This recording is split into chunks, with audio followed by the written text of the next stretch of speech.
True confidence is not loud, nor is it desperate to be noticed.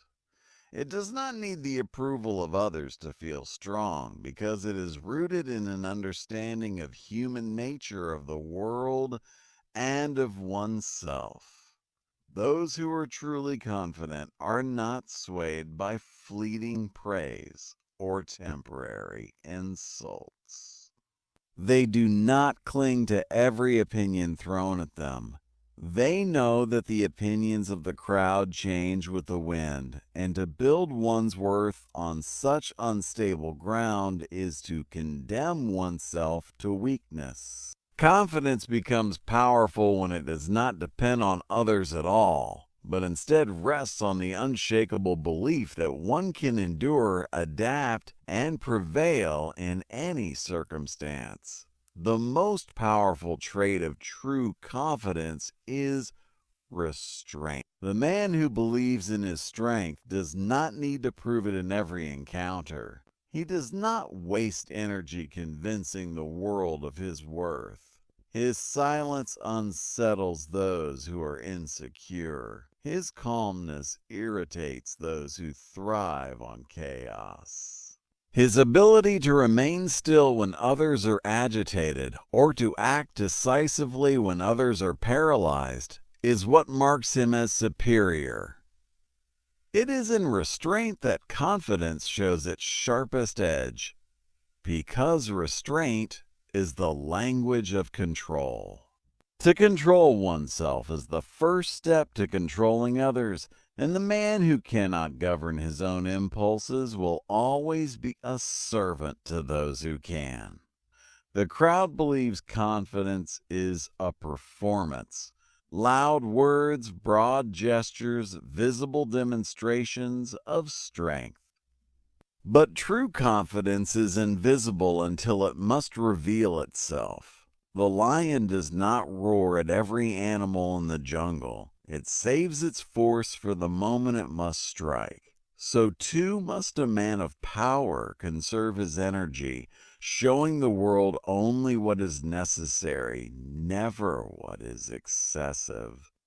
To waste your strength proving yourself to others is the act of the weak. To conserve your strength and reveal it only when the outcome demands it, that is the act of the powerful. Another sign of true confidence is detachment from the need for constant validation. The world belongs to those who do not beg for applause. If you need constant reassurance, you are already enslaved to the opinions of those who grant it.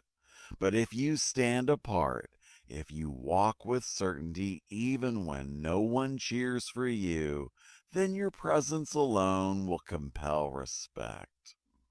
A prince, a leader, a master of men, he does not wait for permission to act. His confidence allows him to move as if destiny itself has chosen him, and the people, sensing this aura, follow without resistance.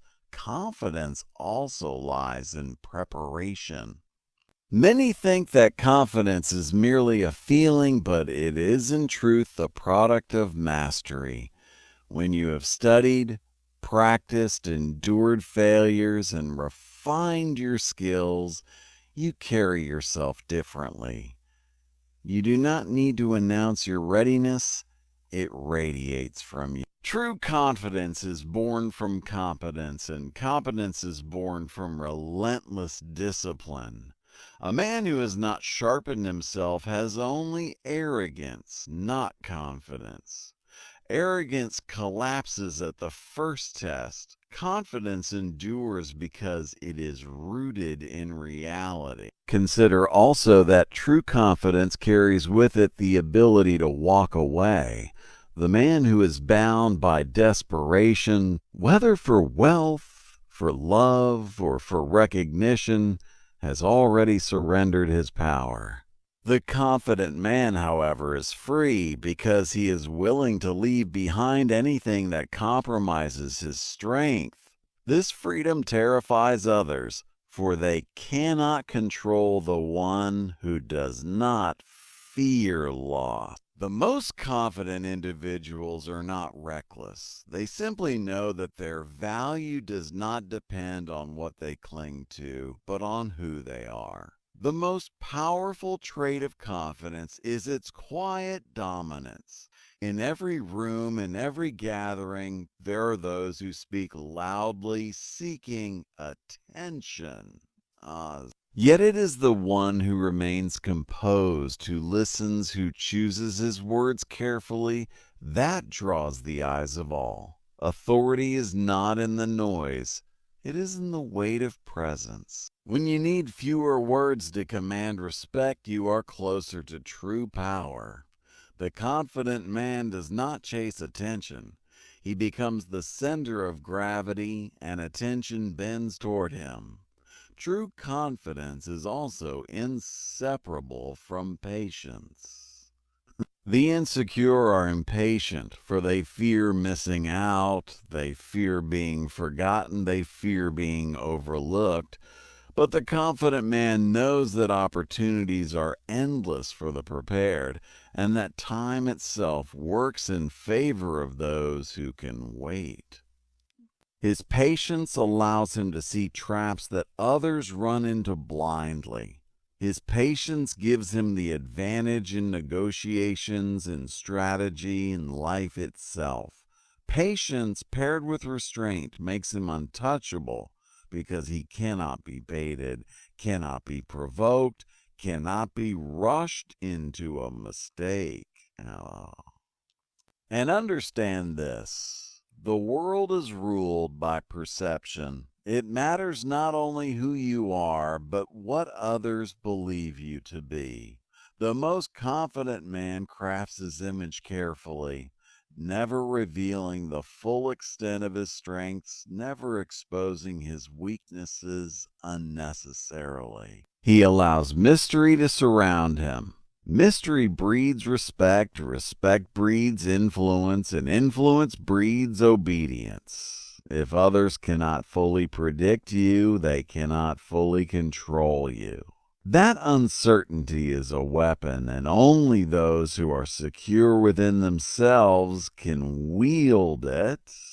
To master confidence, one must also master emotion. The man who flares in anger at every insult betrays his weakness. The man who collapses in despair at every failure exposes his fragility. But the man who remains steady, whose emotions serve him rather than enslave him, becomes unshakable. This composure creates fear in enemies and admiration in allies. For people instinctively trust those who do not lose themselves in storms. Control your emotions, and you control the battlefield. Confidence is not the absence of fear. It is the ability to act despite fear. Every great conqueror, every ruler, every leader felt fear. But they did not allow it to dictate their choices. They used it as a signal to prepare more, to sharpen their awareness, to heighten their strategy. The weak flee from fear, the arrogant pretend it does not exist, but the confident embrace it and march forward regardless. That is why they rise while others remain paralyzed. A truly confident man is both loved and feared, but he does not crave either. He knows that the respect he commands is not because he demanded it, but because it naturally followed his actions, his composure, and his undeniable presence. He does not beg loyalty. Loyalty gravitates toward him. He does not shout about his power. Power accumulates around him. He does not chase the world seeks him out. And so remember this, the most powerful trait of truly confident individuals is their ability to exist without dependence. They do not need constant recognition. They do not need to prove themselves endlessly. They do not cling to possessions, people, or praise. Their strength flows from within, and because it is self-contained, it cannot be stolen. That is why they are free. That is why they dominate. That is why they endure when others collapse. If you would become truly confident, discipline your mind, restrain your impulses, control your emotions, master your skills, and detach from need, then you will walk among men as if you were carved from stone, immovable and undeniable. In your silence, others will hear strength, but in your calmness, they will see authority. In your patience, they will fear your inevitability. That is the essence of true confidence. That is the weapon only a few possess. Confidence must also be measured in the ability to remain unshaken when the world conspires against you. Every man will face betrayal, disappointment, and failure. These are inevitable conditions of human life. But the difference between the fragile and the strong lies in their response. The insecure man sees betrayal as a wound that will never heal. He allows it to consume him, to rob him of trust, to make him weak. The confident man, however, treats betrayal as proof of his strength. He sees clearly that all men act out of their own interests and that loyalty is never permanent. It is only rented. Understanding this, he does not collapse when others reveal their selfishness. He expects it and he prepares for it. True confidence is the armor that betrayal cannot pierce. There is also a great advantage in being underestimated. Those who constantly shout about their confidence, their strength, their ability, reveal too much of themselves. They make enemies alert, and they invite challenges that could have been avoided. But the one who does not boast, who does not parade his strength before the crowd, often lulls his rivals into a false sense of superiority. They see him as quiet, reserved, even weak. Yet when the decisive moment comes, he unleashes his true power, and the shock of it multiplies its effect. Confidence allows one to play the long game, to strike when the strike is most devastating, and to wait when waiting brings advantage. Look to history, and you will see that the greatest rulers and generals were those who could restrain themselves, conceal their full ambitions, and act only when the ground was most favorable. Julius Caesar waited years before crossing the Rubicon, though ambition burned in his heart long before that moment. Alexander, though young, did not waste his strength in endless proclamations of destiny. He let his conquests speak for him.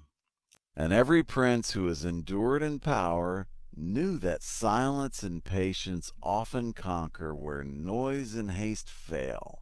This is the wisdom the confident man holds close. But understand this as well. True confidence cannot exist without the willingness to embrace solitude. Many are terrified of being alone, for solitude confronts them with their own weakness. But the confident man knows that solitude is where strength is forged. In solitude, one learns self-reliance. In solitude, one sharpens his mind, studies human nature, and hardens his spirit. Those who fear solitude reveal that they cannot stand without constant support. But the man who walks alone with certainty, needing no hand to steady him, becomes untouchable when surrounded by others. Another mark of confidence is adaptability. Men cling to their ways, to their habits, to their beliefs, because they fear change.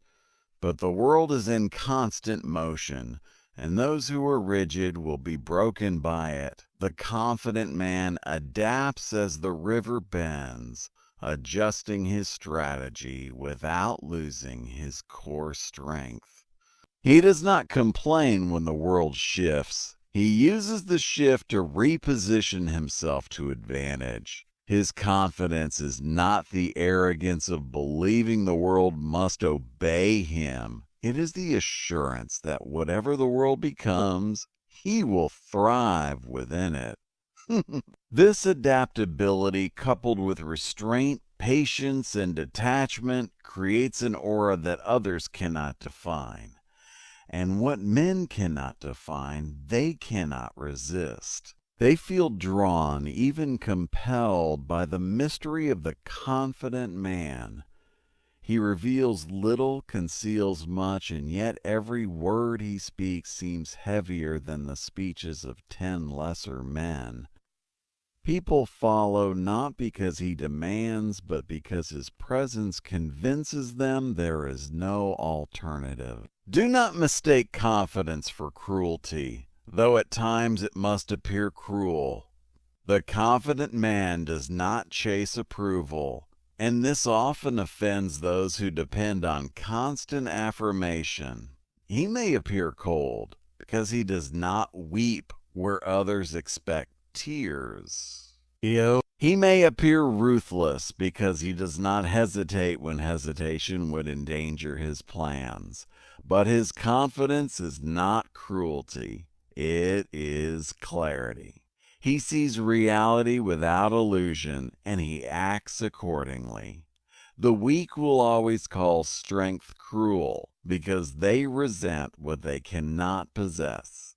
And perhaps the greatest secret of true confidence is this: it is contagious. Men who stand firm inspire firmness in others. Men who radiate composure calm the anxious hearts of their followers. Men who walk into danger without hesitation awaken courage in those who would otherwise falter. Confidence is a fire, and once it burns in one man, it spreads through all who stand near him.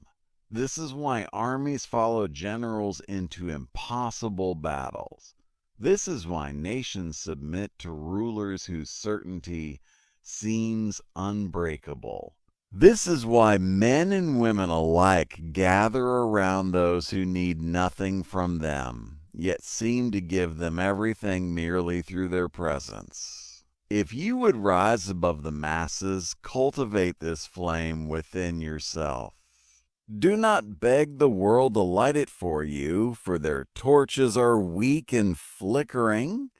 Build it with discipline, with mastery, with patience, with detachment. When it burns, Seti, the world will see it, even if you never boast of it. And when the world sees it, they will follow, for they cannot help themselves. Men crave to be led by those who appear certain, and they despise those who appear lost. This, then, is the truth. The most powerful trait of truly confident men is their ability to remain whole without the crowd, to restrain themselves without weakness, to move without hesitation, to endure without complaint, and to radiate certainty without ever speaking of it. Such men are few, but when they appear, they dominate all others. They do not chase power, for power flows to them. They do not chase loyalty, for loyalty clings to them. They do not chase love, for love seeks them. You must ask yourself, will you be among those who spend their lives begging for recognition, or will you be among those who walk so firmly that recognition becomes inevitable? Will you be among those who shout for attention, or among those whose silence is heavier than thunder? Will you live dependent on the fragile approval of others, or will you cultivate the fire that cannot be extinguished no matter who stands with you or against you at confidence? when stripped to its essence, is mastery over uncertainty. All men live in uncertainty.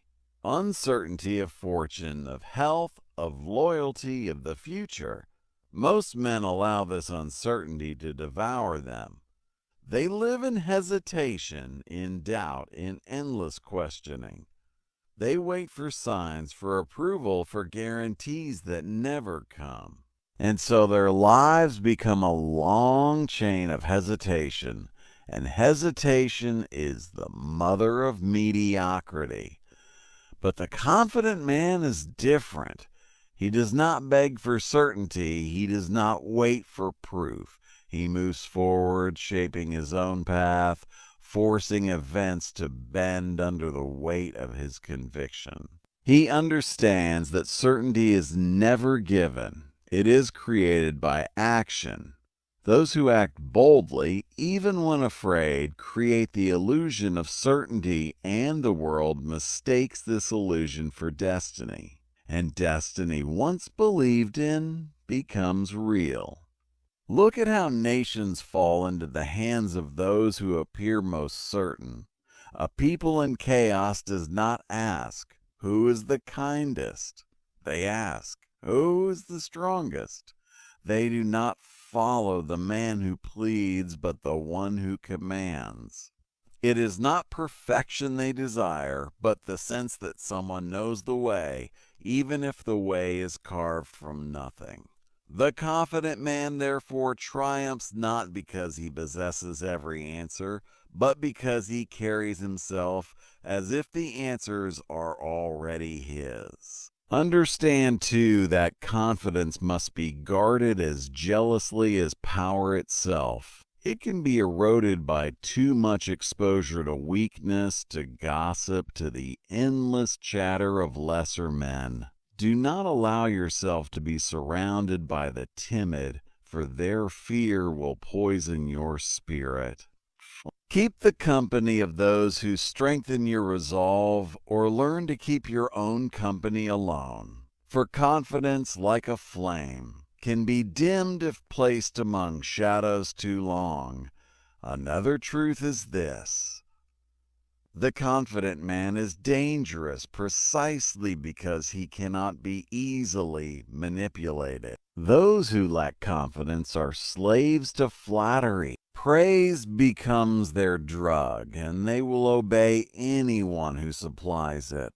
The ruler who depends on constant praise will one day be betrayed by those who fed him with it, for they never respected him. They only controlled him through his vanity. But the confident man sees through flattery, for his worth does not depend on the sweet words of others. Praise does not intoxicate him, and insults do not wound him. He listens only to what is useful, discards the rest, and walks forward unchanged. There is also strength in appearing calm, even when turmoil surrounds you. Men judge not only what you say, but how you carry yourself under pressure. A ruler who panics in crisis loses authority, even if his decisions are sound. A general who trembles before battle destroys the courage of his soldiers even before the first arrow is loosed. The confident leader who remains composed, who speaks slowly, who does not betray haste or fear, such a leader gives strength to all who watch him. Confidence, then, is not only for oneself. It is a weapon that shapes the minds of everyone nearby. History gives us countless examples. Hannibal, when crossing the Alps, faced soldiers who feared the impossible terrain, the freezing air, the mountains themselves. Yet he stood firm, not only as a commander, but as an embodiment of resolve. His confidence carried men across where nature itself tried to defeat them. Napoleon, when returning from exile, faced armies sent to arrest him, He did not hide or run. He walked directly toward them unarmed, with the calmness of destiny on his face. The soldiers sent to capture him instead fell to their knees and followed him once more. This is the alchemy of confidence. It turns enemies into allies, doubt into loyalty, despair into resolve. But mark this carefully, confidence must never become recklessness. Many confuse boldness with blind arrogance. The truly confident do not leap without sight. They prepare so thoroughly that their leaps appear effortless. They study, they plan, they anticipate, and when the moment arrives, they act with such smoothness that the world mistakes it for instinct. But instinct without preparation is suicide. Confidence must be built on a foundation of skill, knowledge, and calculation, or else it collapses under its own weight. Even in love and persuasion, confidence is the sharpest weapon. People are drawn not to the desperate or the pleading, but to the one who appears whole within himself. The one who does not need is the one who is most desired. This principle is as true in the court as it is on the battlefield. The man who clings and begs is abandoned. The man who stands apart and chooses carefully is pursued. Confidence gives value to your presence because it signals you are complete without anyone's approval. Let us also speak of dignity. Confidence clothes itself in dignity, and dignity is never compromised. You must never appear frantic, never appear needy, never allow yourself to be dragged into the mud of petty squabbles. The confident man fights only battles worth his strength. He does not answer every insult, nor does he stoop to chase every critic. He chooses his battles as a king chooses his heirs, with care, with patience, with vision for the future. When he strikes, the world feels it, and when he ignores, his silence wounds more deeply than any retort. The greatest advantage of true confidence is its permanence. Wealth may be stolen, armies defeated, thrones overturned, but confidence, once rooted within you, cannot be taken away. It is the one possession that remains even when stripped of all else. This is why confident men, even when thrown into ruin, rebuild faster than others. They rise from defeat as if it were only a pause, while others collapse forever under far lesser blows. Confidence makes you unkillable in spirit, and the unkillable always find their way back to power. Finally, consider this. Confidence shapes not only how others see you, but how fortune itself seems to bend toward you. For fortune favors the bold, and fortune despises the hesitant. Many opportunities pass by those who wait too long, who doubt too much, who ask too many questions. But the confident sees them, imperfect though the moment may be, and by seizing, they transform uncertainty into advantage. This is the secret.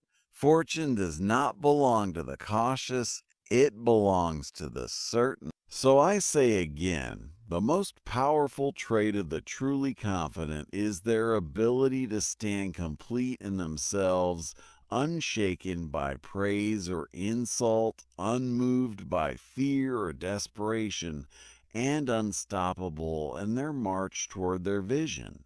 They need nothing from the world, yet the world bends toward them. They ask nothing from others, yet others give willingly. They chase nothing, yet everything follows. This is the crown invisible, the throne untouchable, the empire that lives within a man before it ever rises around him.